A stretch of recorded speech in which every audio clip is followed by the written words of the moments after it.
આપણે ભાષાના બધા અંગો વિશે જોઈ ગયા છીએ. આપણે વાત કરી ગયા છીએ કે સંધિ તે સંસ્કૃતના શબ્દોમાં છે અને જયભાઈ છે એ તો સંસ્કૃતના જ જ્ઞાતા છે, એટલે એમણે સંધિ વિશે સરસ આપણને વાત કરી. સંસ્કૃતમાં ક્રિયાપદો ઉપરથી નામ બન્યા છે.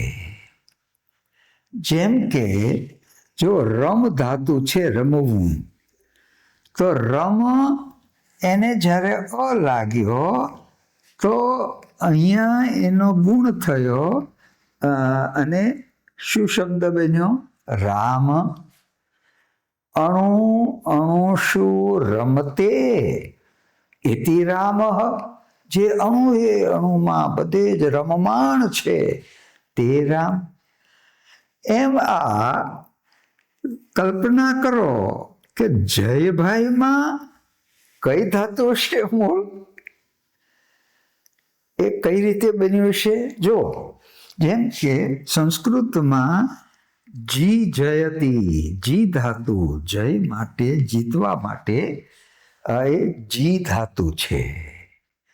અને જેમ અહીંયા રમ અને અ લાગ્યો એમ આ જીને જ્યારે અ લાગ્યો તો આપણે એક સંધિનો નિયમ પ્રત્યક્ષનો જોઈ ગયા. પ્રત્યક્ષ, અભ્યાસ, અત્યાચાર. તો આ જે જી જો ઈ વત્તા જ્યારે અ થાય, ઈ વત્તા અ બરાબર શું થઈ જાય છે? તો કે ય થઈ જાય છે.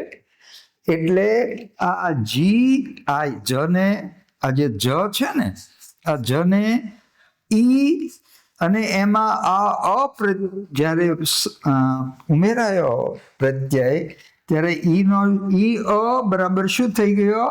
તો કે ય થઈ ગયો. એટલે જી માંથી કયો શબ્દ આવી ગયો? એટલે જય એનું ભાવવાચક નામ થઈ ગયું. પણ અહીંયા તો એ પ્રત્યક્ષ વ્યક્તિવાચક સંજ્ઞા રૂપે આપણી સાથે હાજર છે, એટલે એ આનંદની વાત છે. આપણે એ જોઈ ગયા કે માણસ છે એ વિકસ્યો છે, એ એક જ્ઞાનથી વિકસ્યો છે. અને એ જ્ઞાન એક પેઢીએ જે મેળવ્યું તે બીજી પેઢીને આપ્યું, બીજી પેઢીએ ત્રીજી પેઢીને આપ્યું. એમ એમ એમ અનુભવનો નિચોડનો સંગ્રહ કરતા ગયા. હવે આપણે જોઈ ગયા કે આ જમાનો છે ને એ ઝડપ માગે છે. આ લાઘવ બધાને ટૂંકમાં બહુ ગમે છે. લંબાઈનો યુગ નથી આજે કે પોતાની આખી નવલકથાની જેમ વાત કરે, એમ નહીં. એમ તરત કે ભાઈ હવે ટૂંકમાં કહી દો ને. તો આ અનુભવનું જે એકદમ સંક્ષેપ રૂપ વાક્ય જ્યારે કહી દે, અનુભવના મોટા અનુભવનું નિચોડ રાપ ટૂંકમાં જે કહી દે, અને તે આ કહેવત છે.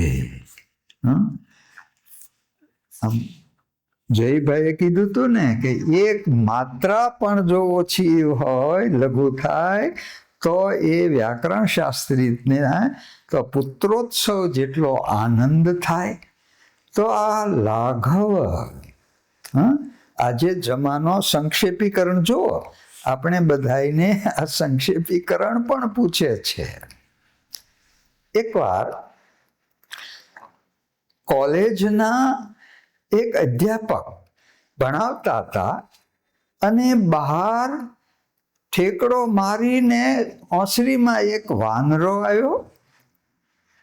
તો આ વાનર આવ્યો એટલે એક વિદ્યાર્થીનીએ મશ્કરી કરી. એણે મશ્કરીમાં શું અધ્યાપકને કીધું કે સાહેબ, એણે શું કીધું કે સાહેબ તમારા ભાઈ આવ્યા.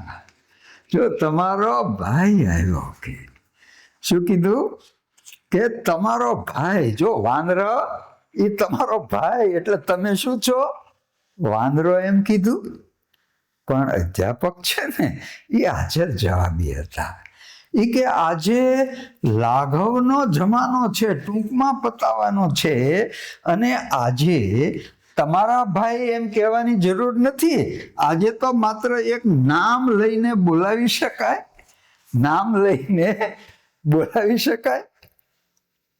એટલે જો પહેલાના સમયમાં પતિનું નામ ન લેતી પત્નીઓ, તો આણે શું કીધું કે એ તમારો, આણે એને વાંદરાનો ભાઈ કહ્યો, તો એણે તરત એને એનો પતિના રૂપમાં કહી દીધો કે તમારા ભાઈ એમ કહેવાની જરૂર નથી, એને આજે નામ લઈને બોલાવી શકો કે તમે.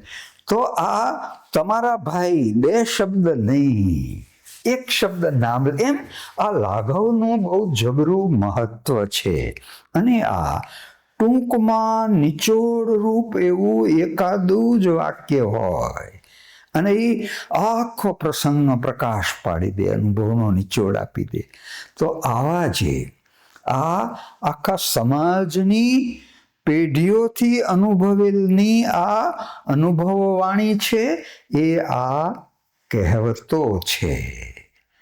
જેમ કે જ્યારે આપણી જે ખરેખર બાવડાની કમાણી હોય ને એ આપણને મળે, અને આપણે અનૈતિક રીતે જે મેળવી હોય ને એ વહી જાય, તો આને માટે શું કહેવત વાપરે ખબર છે? કે એ તો ભાઈ દૂધના દૂધમાં ને પાણીના પાણીમાં ગયા. શું હશે? જો દરેક કહેવત પાછળ કોઈ નહીં ને કોઈ વિશેષ અનુભવની આખી વાર્તા હોય. જેમ કે નદી ટપ્પીને, નદી ઓળંગીને શહેરમાં દૂધ આપવા આવતી સ્ત્રી, એણે શું કર્યું? તો કે જ્યારે દૂધ લઈને આવીને ત્યારે એણે નદીમાંથી દૂધમાં પાણી નાખી દીધું. હવે બધું જ દૂધ વેચાઈ ગયું. અને જ્યારે વળતા એ દૂધ વેચીને આવી, પૈસા ખિસ્સામાં છે, અને એને થયું કે પાણી પી લો. હવે નદીનું પાણી તો નીચે હોય, એટલે વાંકા વળી અને આમ પાણી લઈને જ્યાં પીવા ગઈ ને ત્યાં કેટલાક પૈસા એમાંથી પડી ગયા. હવે કેટલાક રહ્યા અને કેટલાક પડી ગયા. તો તરત શું કહ્યું કે દૂધના દૂધમાં અને પાણીના પાણીમાં. દૂધના પૈસા રહ્યા અને પાણીના વહ્યા ગયા. હવે આ કહેવત જો ધીરજના ફળ મીઠા, તો આ કહેવત થઈ ગઈ કે ધીરજ રાખો, ધીરજનું ઉતાવળ કરો, ઉતાવળે આંબા ન પાકે. આપણે હજી તો કેરી કાચી હોય, હજી એ પક્વ પૂરી ન થઈ હોય, અને એકદમ લઈને ખાવા માંડી તો એ રસ આપશે, મિષ્ટ રસ? તો કે ના, ઉતાવળે આંબા ન પાકે, ધીરજના ફળ મીઠા. તો અહીંયા આ જે વાત એમણે કરી છે, એક અહીંયા આપણે રૂઢિપ્રયોગ અને કહેવત એમાં ફેર શું છે એ જરા જુઓ. કે આ રૂઢિ કહેવત છે ને, એ કહેવત છે એ જ રૂપમાં રહે, એ જ રૂપમાં રહે. એ બસ દૂધના દૂધમાં અને પાણીના પાણીમાં, એમાં કાંઈ ફેર ન પડે. ધીરજના ફળ મીઠા એટલે મીઠા, એમાં કાંઈ ફેર ન પડે. પણ આ રૂઢિપ્રયોગો હોય એમાં શું થાય છે? તો કે એમાં એનો બદલાવ આવે છે, બદલાવ આવે છે. આ કહેવતમાં બદલાવ ન આવે, એ જ રૂપમાં રહે, અને રૂઢિપ્રયોગ છે એમાં બદલાવ આવે છે. આને તો માથું ખાધું, એ માથું ખાય એવો છે, અહીંયા જઈશ તો માથું ખવાઈ જશે. જુઓ, માથું ખાવું, એ હાથ મારવો તો એ હાથ મારી જાય એવો છે, એણે હાથ માર્યો તો એણે ફલાણી જગ્યાએ હાથ એવો માર્યો કે બધું આમ થઈ, તો એ હાથ મારી જશે. જો આ રૂઢિપ્રયોગ છે. એને પાણી બતાવો, એને પાણી બતાવી દીધું, એને પાણી બતાવવાની જરૂર છે. જો બધા વિવિધ રૂઢિપ્રયોગો બદલાશે, ક્રિયાપદો એના બદલાશે. જ્યારે કહેવત છે એને એ જ રૂપમાં રહે છે. એક બીજું શું છે કે કહેવતના જે પદો છે એ પદો એ અભિધા પ્રમાણે એ જ અર્થ રહે છે, એ જ અર્થમાં રહે છે, એ જ અર્થમાં રહે છે. જ્યારે રૂઢિપ્રયોગમાં તમારે એનો આખો અર્થ બદલાઈ જાય છે. આપણે અગાઉ આ વાત જોઈ ગયા કે અભિધા પ્રમાણે જે અર્થ આપતો હોય તે અર્થ નહીં, પણ એનો રૂઢિ કે પરંપરા, રૂઢિ કે પરંપરાથી થયેલો કોઈ જુદો જ અર્થ, અને એ જુદો અર્થ જ્યારે થાય તો રૂઢિપ્રયોગમાં એ શબ્દ આપે છે તે અર્થ નહીં. હાથ પોળો રાખજો, એનો હાથ તો બહુ પોળો છે, તો એ ઉદાર બનવાની વાત છે, માત્ર હાથ પોળો રાખવાની વાત નથી. તો આપણે જોઈ ગયા કે રૂઢિપ્રયોગમાં એ મુખ્યાર્થ બાદ થાય છે, મુખ્યાર્થ બાદ થાય. અને જ્યારે રૂઢિથી, જો અભિધાથી કે કોષથી નહીં, પણ રૂઢિથી એનો નોખો જ અર્થ થઈ જતો હોય તો તે રૂઢિપ્રયોગ છે. તો આમ રૂઢિપ્રયોગ છે અને કઈ કહેવત છે, કઈ રૂઢિપ્રયોગ છે, એ પહેલું છે. બીજું કે રૂઢિપ્રયોગની પાછળ એ બધી એક એક એક એક વાતો એ બધી સંકળાયેલી હોય છે. તમે જો ઘણી વાર પેલું વિચારશો ને તો તમને એક એક કહેવતમાંથી એક એક વાર્તા મળશે. તમને આ સંશોધન કરવા જેવું છે. જેમ કે એક વાક્ય આપણે લઈએ કે આપણે કણબીની જીભ, જીભ કુહાડાની. તો આ કેમ આવ્યું હશે? શું હશે આની પાછળ કે કણબીની જીભ આવી હોય? એના હાથ સોનાના, પણ એની જીભ કુહાડા જેવી. કે હાથ આપવામાં હાથ સોનાના, એટલે જો રૂઢિપ્રયોગ છે, હાથ સોનાના હોય એટલે ખૂબ કિંમતી વસ્તુ પણ હાથ વડે આપી દે છે. શતહસ્ત્ર સમાર સહસ્ર હસ્ત વિકીર. 100 હાથે ભેગું કરો અને 1000 હાથે વેરી દો.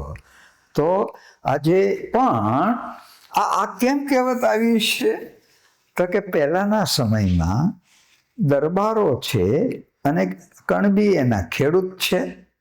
પછી એ દરબાર તો એના ધણી કહેવાય, માલિક કહેવાય. એટલે એની પાછી જ્યારે રાજાની સવારી નીકળી, તો જ્યારે સવારી નીકળી ને ત્યારે બધાએ સલામ ભરે, બધાએ નમસ્કાર કરે, સલામ ભરે. પણ એક છોકરાએ સલામ ન ભરી.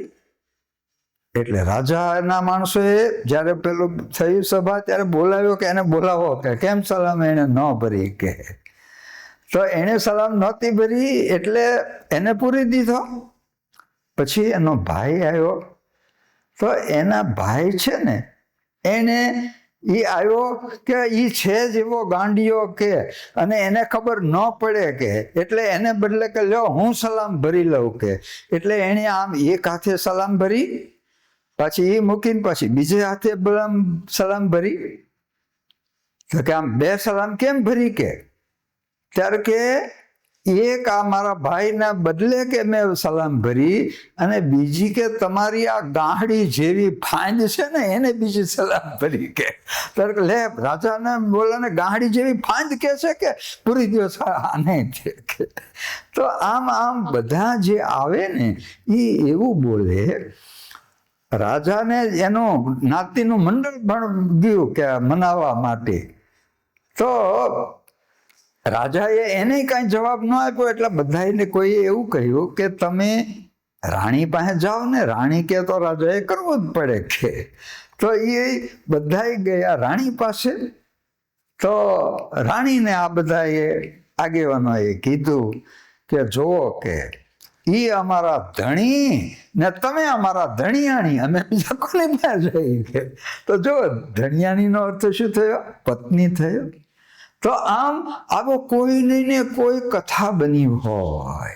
હા, અને એમાંથી આ બધી કહેવતો, એના નિચોડ રૂપ કહેવતો એ સમાજને આ જ્ઞાન છે, અને એનું જ્ઞાનનો લાભ તે આ મોતી જેવા, જેમ સુભાષિતો હોય છે ને કે ટૂંકમાં મૌક્તિક મુક્તક મોતી જેવું જે હોય, છૂટું હોય, એમ આ કહેવતો એની પાછળ એ ઘણો બધા અર્થો આપી જતી હોય છે.